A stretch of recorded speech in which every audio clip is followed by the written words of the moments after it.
The Hollywood Reporter, a very reputable and trustworthy source when it comes to all things entertainment, recently posted an article titled, "Where Have All the DC Fans Gone?" In this article, THR breaks down what's been going on with DC's noticeably terrible box office numbers, theorizes as to why the recent DC movies have failed, and briefly touches on the DC fandom at large. However, as a lifelong DC fan, I can't help but feel like this article fails to understand why DC's recent films have struggled, and also misrepresents the DC fandom at large, considering it describes the DC fandom as, and I quote, "a swamp that even Swamp Thing would be hesitant to dip a mossy toe into." To not immediately come off as a bitter DC fan, there are things within this article that I agree with, such as when THR states the following: "It's difficult to generate any excitement about DC films, unless, of course, it's related to Batman. Fans love Batman, but not Batman as a supporting character in a Flash adventure, or Batman as an unseen reference in a Harley Quinn heist film.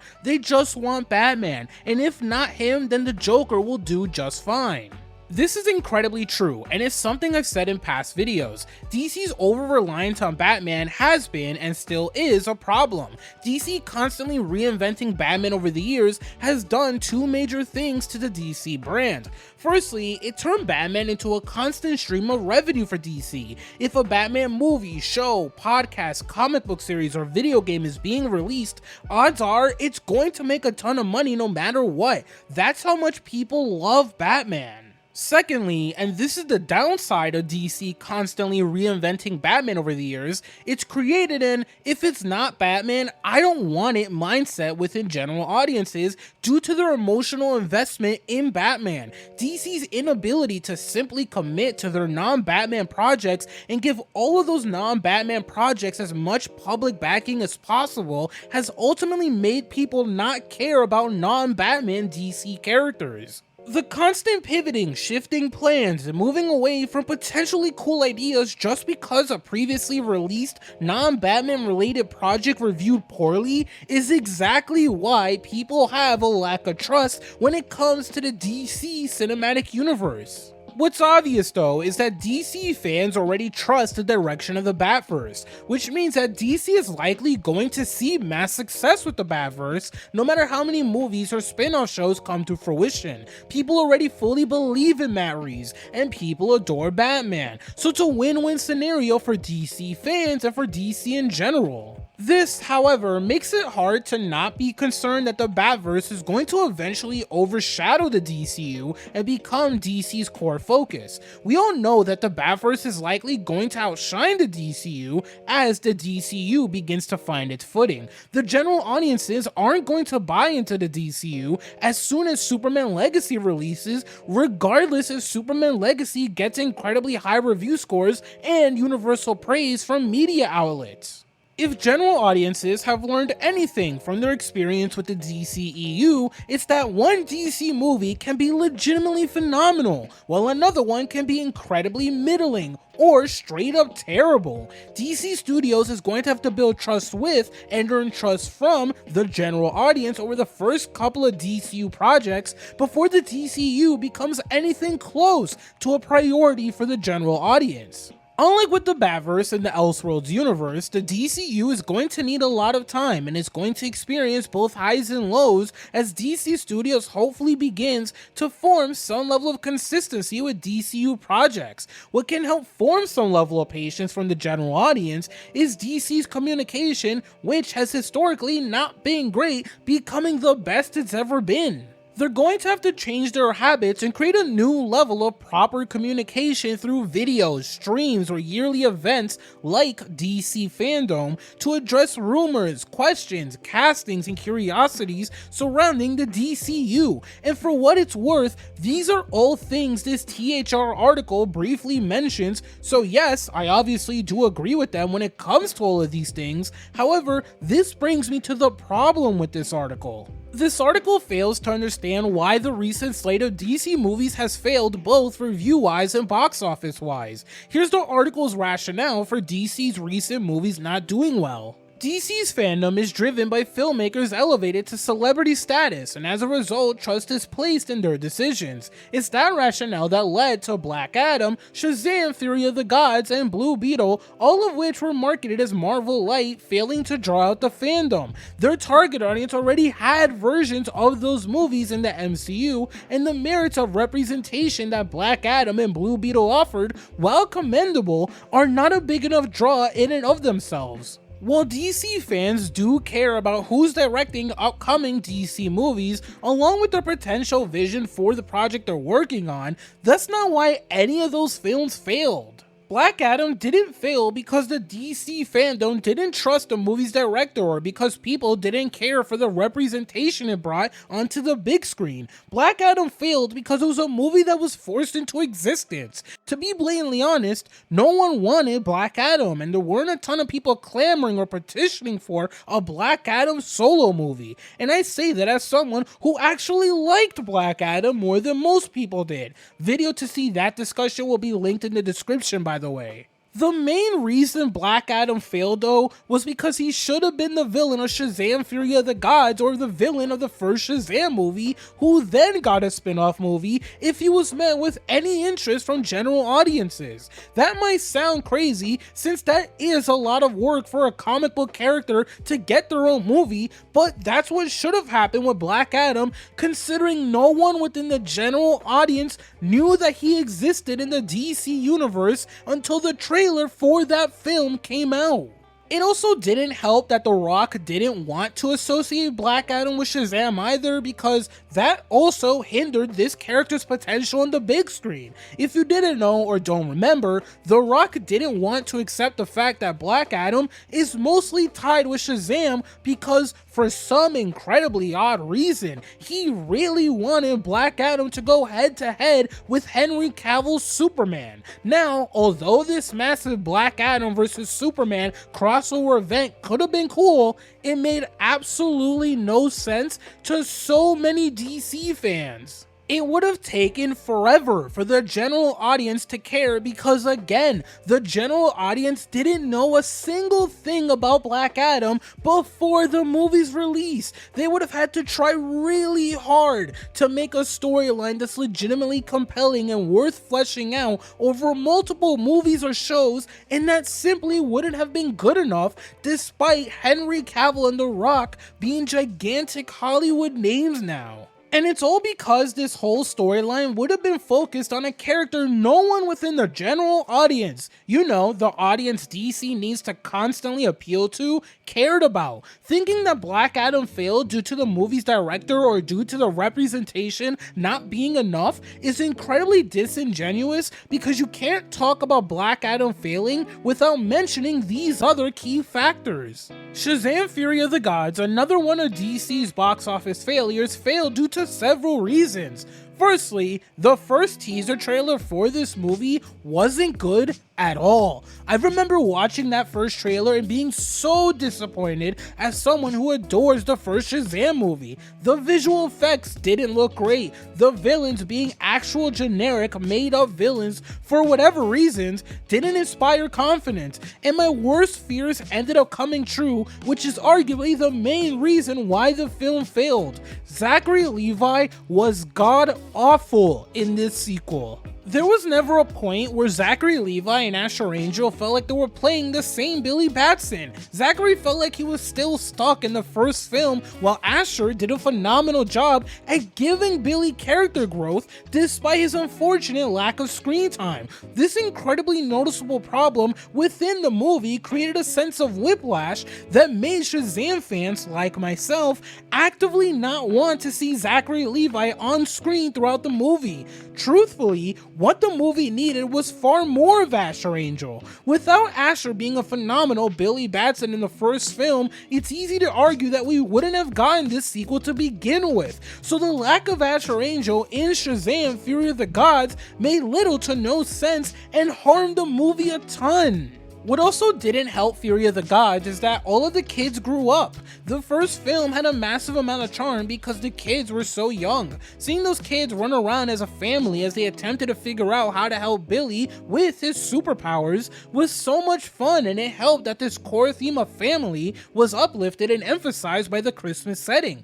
Plus, the adult counterparts of the Shazam family nailed each and every one of their younger counterparts' personalities, so when they were on screen, you still had an absolute blast while watching the first movie. When you look at Shazam Fury of the Gods, all of that charm is gone. Although the movie went for a storyline that naturally made sense, which is the superpowers getting to all of the kids' heads, this sequel forgot what made the first movie so special. The adults are far less charming than the kids are all grown up, so that extra level of cuteness that's in the first film is gone. And as weird as it sounds, the lack of a Christmas setting again makes the family element in Shazam 2 far less compelling. And then, outside of these problems, it also didn't help that Zachary Levi's attempt to do damage control for Shazam 2 made it even harder for people to sympathize with him and Shazam 2 performing poorly. So, again, just like with Black Adam, Shazam 2's poor performance has nothing to do with the movie's director or the representation that the film brought onto the big screen. Finally, this brings us to Blue Beetle. However, rather than breaking down why Blue Beetle is struggling at the box office, considering I have 2 videos discussing why it shouldn't fail, again, links will be in the description, I want to take this opportunity to use Blue Beetle to highlight what The Hollywood Reporter didn't. If THR had done any small amount of research to see how the DC fandom feels about Blue Beetle, they would have known, or at least could have highlighted, that due to WB being unable to market Blue Beetle properly for a multitude of reasons, DC fans made a community wholesome marketing movement called the Blue Beetle Battalion to push Blue Beetle across social media. After years of constant turmoil within the fandom since Zack Snyder left, this was the first time the community came together for a positive reason, and absolutely no one covered this story despite how big it got across social media. Sure, Blue Beetle's box office still hasn't been amazing, but the community still came together in a way that deserves far more recognition. The fans made funny memes, posted funny jokes, posted comic suggestions for people to read before the movie came out, and were actively engaging with each other in an incredibly positive way, to the point where even the cast and the Blue Beetle Twitter account started engaging with the movement. The fact that THR managed to highlight the Sell Zack Snyder Justice League to Netflix hashtag, but not any of this, makes the article feel incredibly disingenuous. The DC fanbase isn't the problem. We're still very much here. The reason most of us are even still showing up for these DCEU films in small numbers is that despite DC's inability to make intelligent creative decisions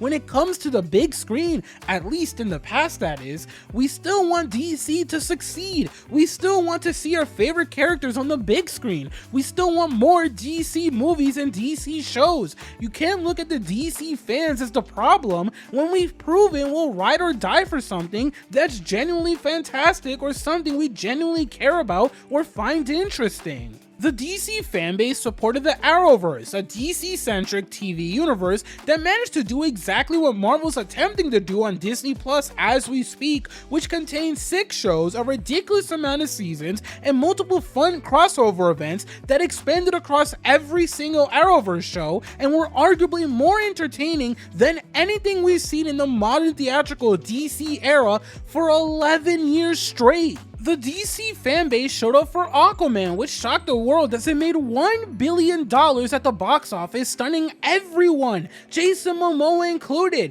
They also showed up for Joker, a DC-centric related film that tells an entirely realistic, grounded, and gritty take on how a real-life Joker can happen and has almost nothing to do with the stereotypical Joker or Batman origin story we all know and love. Joker also grossed over $1 billion and was the first R-rated film to do so. DC's Peacemaker, a show based on a character absolutely no one cared about whatsoever until the Suicide Squad came out, was the #1 TV series around the world during the time it aired on Max. If it wasn't for the fan base getting behind John Cena, who marketed the hell out of this show, he literally wore the costume in almost every single interview leading up to the show's release, and essentially turned Peacemaker into his own thing, the mainstream audience would have never cared about this show or even thought about giving this show a chance.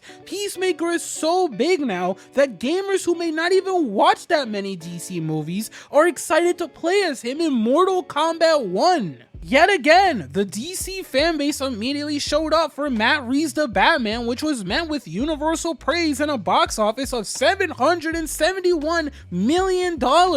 Plus, it was so loved that it basically allowed Matt Reeves to have the Penguin show for Max and The Batman Part 2 greenlit immediately. After months of DC fans begging for someone to spearhead a new DC cinematic universe, James Gunn and Peter Safran finally stepped in and were met with immediate excitement. This, again, was proven by the Chapter 1 Gods and Monsters DC Studios DC video, having 1.9 million views, 13,000 comments, and 134,000 thumbs up. James Gunn tweeting about DC comics he's reading for the DCU or DC comics he personally cares about has led to multiple DC comics skyrocketing in sales immediately. This has already happened twice, by the way. One of those times happened in August. So outside of just the Arrowverse and certain movies or shows, the fan base has supported DC's comic sales in a massive way as well.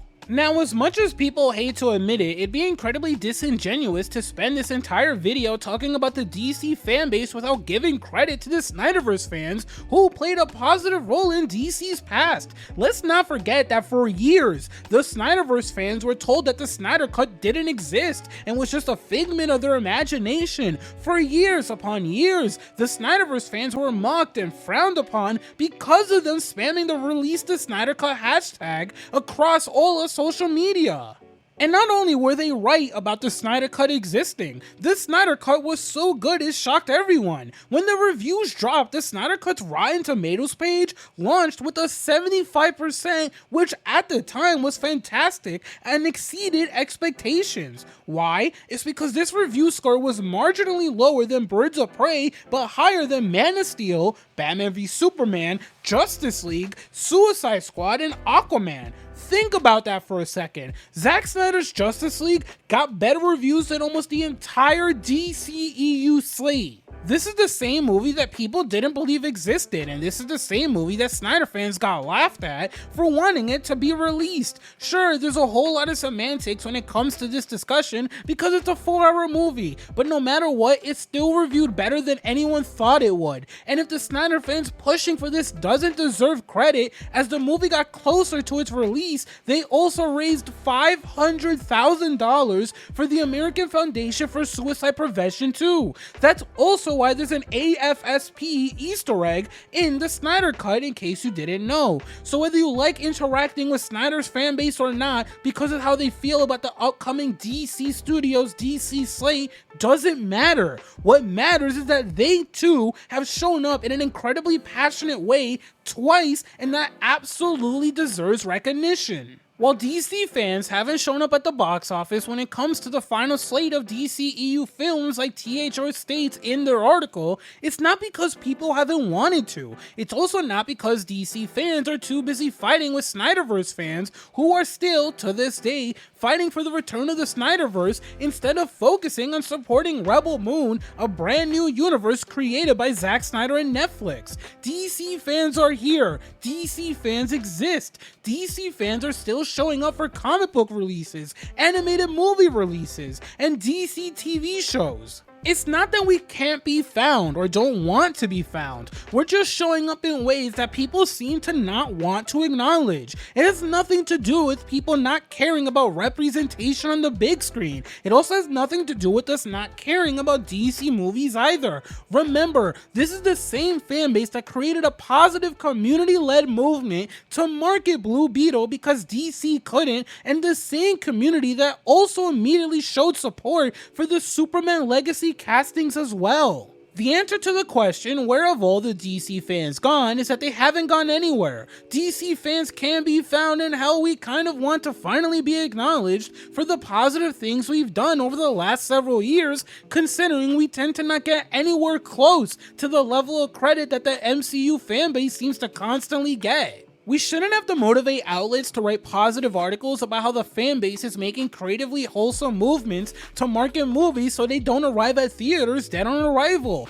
how we're showing up and boosting comic sales to support the DCU source material, or how we're celebrating DC castings or rumors. We already know why that never happens. It's because of the hard truth. Negativity gets clicks. That's just how social media works today. However, if you're gonna talk about the DC fanbase not showing up in masses for the last DCU films, you should at least do research to understand that outside circumstances affected almost every one of those movies, and that DC fans just want DC movies to be great already. We're tired of having to accept mediocrity. We just want the upcoming DCU movies to be the same quality as the Batman. We just want upcoming DCU shows to be the same quality as Peacemaker. We just want DC Studios to bring an end to the constant DC is doomed conversations that we've had for years now and are continuing to seemingly have at this very moment. This is why we're not showing up in masses at the box office. We're tired of DC struggling on the big screen. We're all ready to move on from the DCEU era chapter of DC movies.